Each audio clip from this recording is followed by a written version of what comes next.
Hello बच्चों। आज हम एक नई यूनिट के बारे में स्टडी करने जा रहे हैं जिसका नाम है वेक्टर। वेक्टर एक ऐसा चैप्टर है फिजिक्स के अंदर जिसकी बिना स्टडी करे हम फिजिक्स के क्या है कि मेजोरिटी ऑफ चैप्टर्स को अंडरस्टैंड नहीं कर सकते हैं, क्योंकि इसकी एप्लीकेशन जब आप क्या है कि काइनेमेटिक्स पढ़ेंगे, न्यूटन्स लॉज ऑफ मोशन पढ़ेंगे, रोटेशनल मोशन पढ़ेंगे, इलेक्ट्रोस्टैटिक्स पढ़ेंगे, इवन वेव मोशन पढ़ेंगे, आपकी जगह जगह क्या है कि इसकी एप्लीकेशंस आती है। तो विदाउट वेक्टर के सपोर्ट से, बिना वेक्टर की क्या है कि डीप स्टडी किए हम फिजिक्स को अंडरस्टैंड नहीं कर सकते। तो इसका मीनिंग ये मान लीजिए, वेक्टर चैप्टर आपके यूं समझ लीजिए फिजिक्स का एक हार्ट है। तो आपको इसको ढंग से समझना है। जो बातें मैं आपको क्या है कि बताने जा रहा हूं, यदि आपको क्या है कि उन बातों को आपने ढंग से सुना तो वेक्टर का क्या है कि each and every fundamental you will be in a position to grasp. Okay, तो आपको कोई तकलीफ नहीं होगी। किसी भी जगह की कोई भी प्रॉब्लम होगी, जे की, नीट की, किसी भी जगह की कोई भी प्रॉब्लम होगी, आप आसानी से इसे सोल्व कर सकते हैं। तो लेट्स स्टार्ट फ्रॉम वेक्टर। सबसे पहले आपको बात बताते हैं कि वेक्टर होते क्या हैं।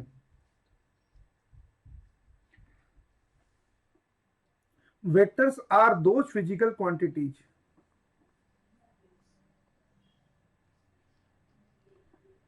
Vectors are those physical quantities which has both direction and magnitude and simultaneously satisfy following three conditions. कौन कौन सी कंडीशन है जिन्हें क्या है कि इन्हें फॉलो करना होगा? डायरेक्शन एंड मैग्नीट्यूड होने के साथ साथ पहली कंडीशन है, it must have importance of direction. Importance से हमारा क्या मीनिंग है? जैसे सन हमेशा ईस्ट डायरेक्शन राइज होता है, तो सन के राइज होने की डायरेक्शन के बारे में आप बताओ या ना बताओ, इसका कोई फर्क नहीं पड़ता, क्योंकि उसे हमेशा ईस्ट डायरेक्शन राइज होना होता है, वो यूनिक है। तो यहाँ पे क्या है कि वेक्टर्स में डायरेक्शन का इंपॉर्टेंस होना चाहिए। मीन्स जैसे किसी बॉडी पे हमने फोर्स लगाया, किसी पर्टिकुलर डायरेक्शन लगाएंगे, उसका पर्टिकुलर डायरेक्शन में ही एक्सेलरेशन आएगा। तो मैंने कहने का मीनिंग ये है कि डिफरेंट डायरेक्शन ऑफ फोर्स लगाने से इसका डिफरेंट इफेक्ट प्रोड्यूस होता है। इसका मीनिंग क्या है कि इसमें फोर्स में यूनिकनेस नहीं होगी। ओके, तो इस तरीके से क्या है कि कहने का मीनिंग ये, यदि कोई फिजिकल क्वांटिटी वेक्टर क्वांटिटी है तो इसमें क्या है कि डायरेक्शन एक इंपॉर्टेंट रोल प्ले करना चाहिए। This is the first important property. क्या होना चाहिए यहाँ पे? Direction. It must have importance of direction. पहली बात है, डायरेक्शन यहाँ पे होनी चाहिए इंपॉर्टेंट, अपना एक रोल प्ले करनी चाहिए डायरेक्शन। सेकंड बात, it must obey commutative law of vector addition. Commutative law से हमारा मीनिंग क्या है? जब आप वेक्टर ए में वेक्टर बी ऐड करेंगे या वेक्टर बी में वेक्टर ए ऐड करेंगे, रिजल्ट आपको मिलना चाहिए सेम। इसको बोलते हैं commutative law. Means A vector plus B vector must be equal to B vector plus A vector, इसे बोलते हैं कम्यूटेटिव लॉ। तीसरी इंपॉर्टेंट बात है, it must obey triangle law और parallelogram law of vector addition. It must obey triangle law और parallelogram law of vector addition. Okay, it must ओबे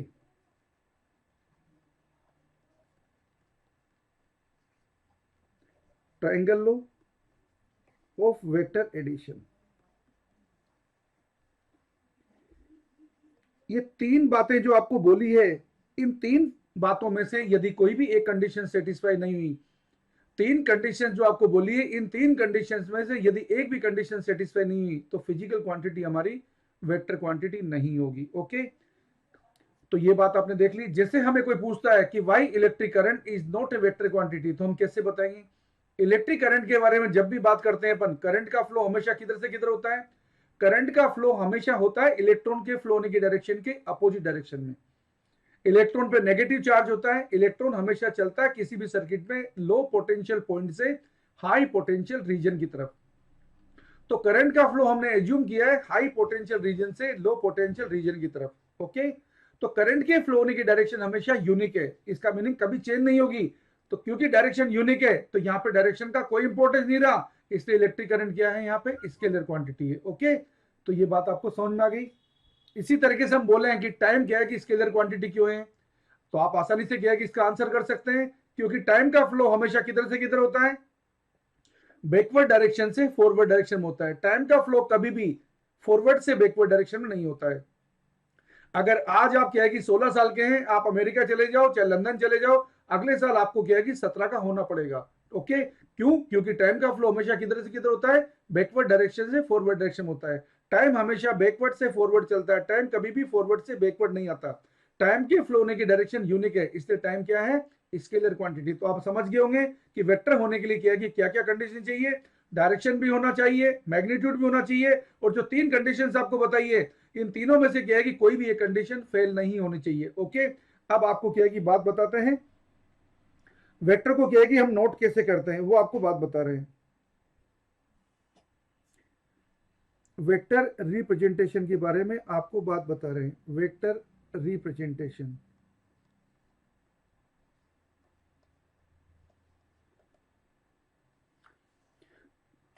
vector को रिप्रेजेंट करते हैं कैपिटल लेटर के ऊपर ऐसा एरो लगा देते हैं। यहां पे जो आपको दिखा रखा है, ये जो कैपिटल लेटर के ऊपर जो लाइन लगा रखी है ना, इस लाइन की जो लेंथ है, इस लाइन की जो लेंथ है ये तो बताती है वेक्टर का मैग्नीट्यूड, और लाइन पे जो एरो लगा हुआ है ये बताता है वेक्टर की डायरेक्शन। लेंथ ऑफ लाइन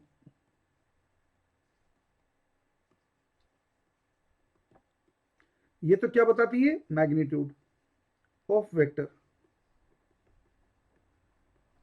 और direction of arrow on line ये क्या बताता है, डायरेक्शन ऑफ वेक्टर। ये हमेशा किधर से किधर होता है, ये हमेशा होता है टेल से हेड। तो आप समझ गए, लाइन की जो लेंथ होती है ये तो बताती है वेक्टर का मैग्नीट्यूड, लाइन पे जो एरो लगा हुआ है ये बताता है वेक्टर की डायरेक्शन। ओके, अब आपको क्या है कि ग्राफिकल वे बता रहा हूं इसको रिप्रेजेंट करने का। सपोज ये हमारी डायरेक्शन ईस्ट है, ये डायरेक्शन हमारी वेस्ट है, ये डायरेक्शन हमारी नॉर्थ है, ये डायरेक्शन हमारी साउथ है। अगर कोई वेक्टर 45 डिग्री का एंगल बना रहा है, जैसा फिगर में मैंने आपको दिखाया, अगर कोई वेक्टर 45 डिग्री का एंगल बना रहा है जैसा फिगर में मैंने आपको दिखाया, इसे हम लिख सकते हैं नॉर्थ ईस्ट। लिखने के कई तरीके हैं, इसे हम ईस्ट नॉर्थ भी लिख सकते हैं, इसे हम नॉर्थ 45 डिग्री ऑफ ईस्ट भी लिख सकते हैं, इसे हम 45 डिग्री नॉर्थ ऑफ ईस्ट भी लिख सकते हैं। तो इसे हम ईस्ट 45 डिग्री ऑफ नॉर्थ भी लिख सकते हैं, इसे अपन 45 डिग्री ईस्ट ऑफ नॉर्थ भी लिख सकते हैं। तो सिंपल वे हमारा क्या होता है, जब ऐसा 45 डिग्री का बन रहा है नॉर्थ ईस्ट के बीच में, इसे हम ये कि सिंपल नॉर्थ ईस्ट लिख के रिप्रेजेंट कर देते हैं। लेकिन ध्यान रखिए बच्चों, अगर ये 45 डिग्री का एंगल नहीं होता तो आप इसे कैसे रिप्रेजेंट करते हैं, बच्चों से ज्यादातर टाइम यही गलती होती है। तो आपको बता रहा हूं, इस बात को ध्यान से सुनिए, इसके बाद आपसे कभी गलती नहीं होगी। सपोज ये हमारा डायग्राम ऐसा है, ये इधर से 37 डिग्री एंगल बन रहा है, वेक्टर का एंगल क्या है कि 37 डिग्री किधर बन रहा है, वेस्ट डायरेक्शन में। अब इसे रिप्रेजेंट करेंगे 37 डिग्री नॉर्थ ऑफ वेस्ट, या इसे लिखेंगे नॉर्थ 37 डिग्री ऑफ वेस्ट। कहने का मीनिंग क्या हुआ, जिधर से एंगल बनता है, जिधर से एंगल बनता है, ये ऑफ जिसके साथ लग रहा होता है, ऑफ जिस डायरेक्शन के साथ लग रहा होता है, ये एंगल जो दिखा रखा होता है ये उसी डायरेक्शन के साथ बन रहा होता है। आप इसे यूं भी लिख सकते हैं, अगर 37 डिग्री वेस्ट के साथ बन रहा है तो नॉर्थ के साथ ऑब्वियसली बात है ये 53 डिग्री बन रहा होगा।